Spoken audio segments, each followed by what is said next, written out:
Pas mal de mouvements sur le marché des cryptos cette semaine, bienvenue sur Kryptonite, c'est ce que nous allons voir aujourd'hui. Ça y est, nous avons le petit encadré pour vous inscrire sur la newsletter de Kryptonite directement sur notre site crypto-nite.fr. Et cette semaine, il s'en est passé des choses sur le marché crypto, bien qu'on soit durant le mois d'août, et on sait qu'en été c'est plutôt calme au niveau des cryptos, tout le monde est en vacances, profite de la plage, des vacances, de la famille, des amis, on se fait plaisir, il y a plein de festivals. Donc le monde des cryptos et de la finance est souvent au ralenti, il ne se passe pas grand chose, en tout cas pas beaucoup d'actualité au niveau des projets, souvent ils sont en mode build, mais avec une partie du staff qui est en vacances. On va quand même regarder, il y a eu pas mal de choses cette semaine, tout d'abord du côté des memcoins avec Floki, le petit Shiba Inu avec un casque de viking. Un nouveau partenariat a été réalisé avec Nottingham Forest, donc une équipe assez légendaire, qui était plusieurs fois championne d'Europe dans les années 70. Ils viennent donc de réaliser un partenariat qui va permettre de mettre en avant Floki, qui est toujours capitalisé environ à 1 milliard de dollars, donc il n'est pas premier dans le memcoin, mais il est quand même dans le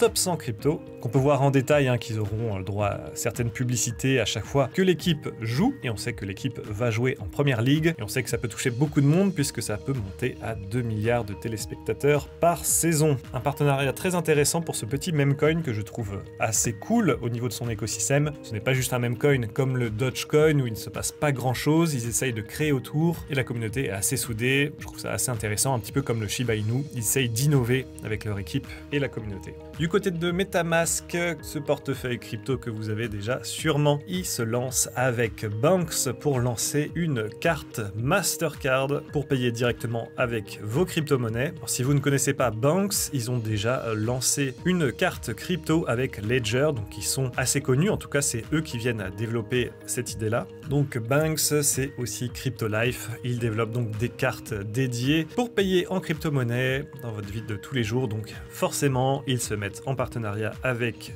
des portefeuilles comme Ledger, MetaMask et autres pour que vous puissiez en profiter. À noter qu'il y a une histoire de cashback et souvent c'est le BXX. Vous avez environ 2% de cashback sur vos achats et vous retrouvez donc ces 2% en BXX sur votre compte crypto. Alors ce qui est très étonnant, c'est que c'est un tout petit projet. Si on regarde sur CoinMarketCap, il est à 1,2 million de dollars de market cap, ce qui est très faible, ça le classe 1600e. On peut voir ici qu'il est monté à certains moments très importants, donc là c'était par rapport à Ledger, le partenariat, tout le monde était là, oh c'est une gemme incroyable. Et finalement le projet ne donne pas trop de news, et est bien retombé, donc là au niveau du market cap, on était à 150 000 dollars de market cap, ce qui est vraiment très faible. Il était monté à 4,36 ici, avec bien entendu de nouvelles annonces, et depuis que MetaMask a adopté CryptoLife et cette nouvelle carte bancaire, eh bien on retrouve une petite remontée par ici. Je vous invite à être très méfiant si vous investissez sur le BXX. On peut voir que sur la circulating supply, il n'y a que 20 millions de jetons en circulation, alors qu'il peut y en avoir 250 millions au total. Pareil, le market cap est vraiment faible, donc on se méfie, on fait attention, on se renseigne, et surtout, je crois que le plus difficile, c'est de pouvoir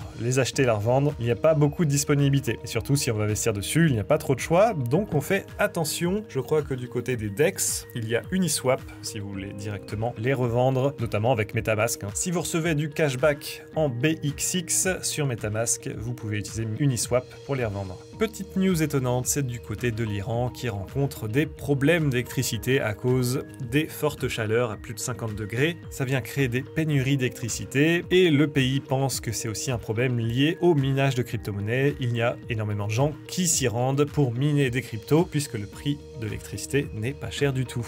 Et donc, pour régler le problème, l'Iran offre 20 €, 20 dollars, pour les personnes qui viennent à dénoncer les mineurs de Bitcoin dans le pays. Une offre assez étonnante pour nous, 20 €, bon, est-ce que ça vaut vraiment le coup de les dénoncer? Je comprends, c'est bien entendu adapté au pays et donc forcément intéressante. Bien entendu, il y a d'autres histoires derrière, il y a des enquêtes pour savoir qui va créer des fermes de minage de crypto-monnaies en Iran, notamment des gens qui essayent d'échapper aux sanctions américaines, pas payer d'impôts pour profiter d'un prix vraiment bas. Ça permet donc de soulever cette petite histoire, mais cette anecdote est quand même assez rigolote pour nous, de notre point de vue occidental. Alors cette semaine, c'est BitGet Wallet qui a dépassé MetaMask dans les portefeuilles les plus téléchargés pour acheter, vendre, stocker ses crypto-monnaies. Et donc là, on a le petit graphique. Donc au mois de juillet 2024, 2024, 1,6 million de personnes ont téléchargé le BitGet Wallet contre 1,5 million pour MetaMask. Et derrière nous avons Phantom, Coinbase Wallet, Solflare, Exodus, Uniswap Wallet, Kepler qui est bien derrière, Rainbow aussi qui est un tout nouveau, il y a un petit airdrop d'ailleurs si vous souhaitez. Checkez ça, c'est une hausse assez importante. Alors je vous posais la question dans les commentaires, qu'est-ce que vous utilisez comme portefeuille? De mon côté c'est plutôt MetaMask comme portefeuille principal, ensuite j'ai Phantom, surtout pour faciliter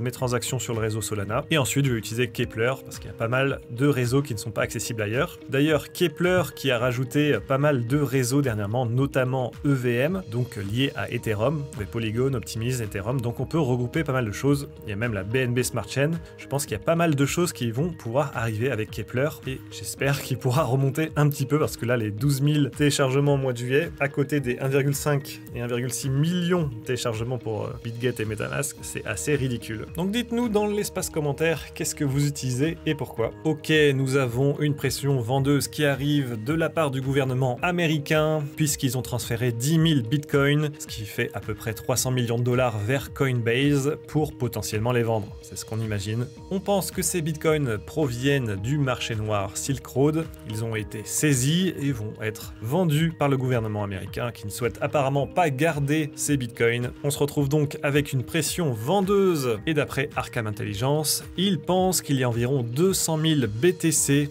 qui ont été saisis après des activités illégales par le gouvernement américain. Donc les 10 000 bitcoins à revendre de 300 millions de dollars, ce n'est pas très important à côté de ces 200 000 bitcoins. On espère que ça n'aura pas trop d'impact sur le cours du bitcoin. En tout cas, j'ai l'impression que toutes les semaines, nous avons une grosse autorité qui veut vendre ces bitcoins. La dernière fois, c'était le gouvernement allemand. C'est bien créé une pression vendeuse et ça empêche le prix du bitcoin de décoller. En parlant du cours des crypto-monnaies, nous sommes à peu près stables depuis la semaine dernière. C'est assez calme. Nous avons eu quelques changements et quelques nouvelles, notamment pour le Toncoin qui a pu bien remonter. Il a même touché 7,2 $. Comment est-ce que ça se fait? Eh bien, c'est parce que Binance a décidé de lister enfin Toncoin et de l'ajouter en plus sur son launch pool juste ici. Donc les personnes, les membres de la communauté sur Binance peuvent déposer du BNB ou bien du FDUSD.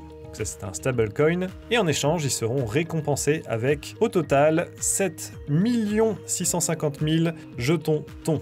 Il reste d'ailleurs 18 jours si vous voulez participer, si vous possédez des BNB ou du FDUSD, vous pourrez partager ces récompenses avec les autres personnes qui stackent juste ici. Ça permet de vraiment mettre en avant les nouveaux projets qui arrivent et le TON va pouvoir bien en profiter. Alors c'est assez étonnant puisqu'on est déjà à 16 milliards de market cap. Toncoin se place 8e dans le classement crypto, donc on réalise un Binance pour ça. Je trouve ça assez étonnant, d'habitude ce sont plutôt des nouveaux projets qui se lancent. On peut voir IE.net ou le Notcoin.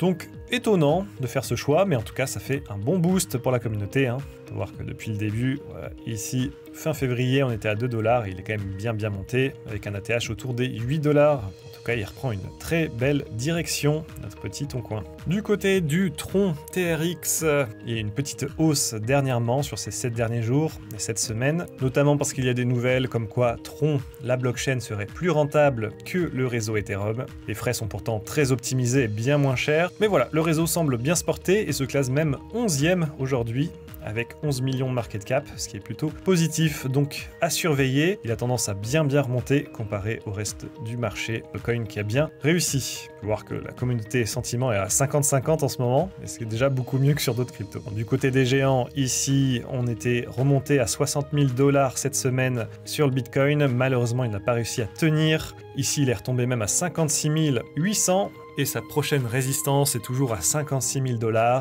Il pourrait retomber à 56 000 $ dans le week-end ou la semaine qui arrive au plus bas. Et puis s'il casse cette résistance, on va aller descendre beaucoup plus bas. Mais je ne pense pas, en tout cas s'il n'y a pas de mauvaises nouvelles, il n'y a aucune raison pour que le Bitcoin aille descendre plus bas. Puis s'il remonte, on aimerait bien aller se consolider autour des 60 000, 62 000 $. Ça serait très bien pour préparer septembre et octobre pour aller chercher de nouveaux sommets. Du côté d'Ethereum, c'est à peu près la même chose, sauf que le sentiment de la communauté est un peu plus positif. On est quand même bien redescendu à 2500 $ ici, on a du mal à aller chercher les 3000 $ qui me semblait être un très bon endroit pour consolider. Malheureusement, il va falloir pousser beaucoup plus fort pour retourner à 3000, y rester un moment et ensuite aller chercher de nouveaux ATH. Si vous avez la moindre question sur un événement particulier ou si vous souhaitez avoir des infos toute la semaine, n'hésitez pas à vous inscrire sur notre newsletter ou à vous rendre sur crypto-nit.fr. Nous réalisons des news tous les jours et même le week-end. Merci d'avoir suivi cette vidéo, nous on se dit à très bientôt, portez-vous bien, bye bye bye.